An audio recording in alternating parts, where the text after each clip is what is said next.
If theta not equal to 0 degrees, evaluate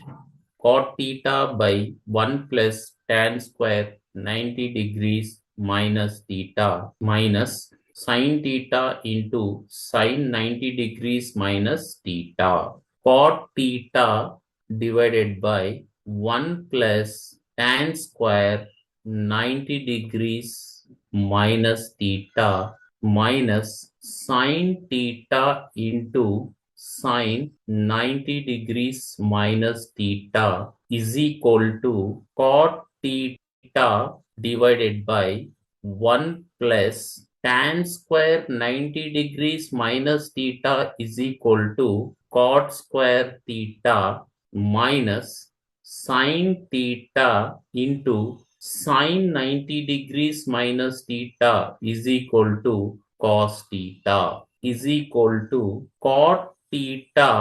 divided by 1 plus cot square theta is equal to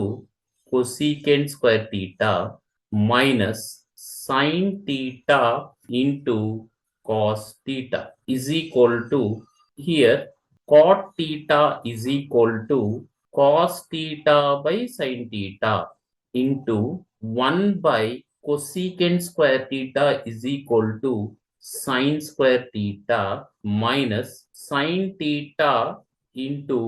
cos theta is equal to sin theta cancel, sin theta into cos theta minus sin theta into cos theta is equal to sin theta into cos theta minus sin theta into cos theta is equal to 0.